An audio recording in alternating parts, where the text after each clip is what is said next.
Dernière répétition et tournage de la bande-annonce de Comédie sur un quai de gare à l'affiche du public dans quelques jours. Le prix plein pour voir cette pièce, c'est 26 € en principe. Mais ceux qui réservent en février choisiront le prix qu'ils souhaitent payer, entre 5 et 50 €, voire plus. Et ce sera le cas pour les 9 spectacles de la saison. On attend simplement que des gens qui n'ont pas les moyens de venir régulièrement au théâtre puissent venir plus régulièrement et que le fait que ces gens-là payent un prix moins élevé pour le billet de théâtre soit compensé par des gens qui ont plus de moyens et qui, eux, mettront un peu plus que le prix moyen d'une place. Voilà ce qu'on attend d'une opération comme ça. De la solidarité entre spectateurs, finalement. Un pari risqué pour cette institution qui vit à 60% de recettes propres. L'initiative est en tout cas saluée par d'autres dirigeants de théâtre, celui du National par exemple, même s'il ne compte pas faire de même, ayant adopté une autre politique tarifaire.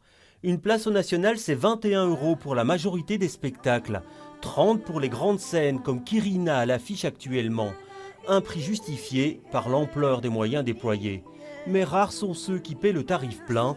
Toute une série de formules existe pour rendre les spectacles plus accessibles. Au Théâtre National, il y a 20% des personnes, du public, qui payent le prix plein. Donc ce tarif, très peu de gens l'ont payé parce que l'idée est d'affiner les catégories de réduction. On a aussi développé la catégorie 25-35 ans pour ne pas tomber dans le prix plein parce qu'on a 26 ans, alors qu'on sait aujourd'hui les difficultés des jeunes adultes au moment de l'entrée dans le monde professionnel, où il est difficile de trouver un emploi, où on est surdiplômé, où on vit de plus en plus tard chez ses parents aussi. Un directeur qui dit être constamment à la recherche d'autres actions permettant d'attirer de nouveaux spectateurs.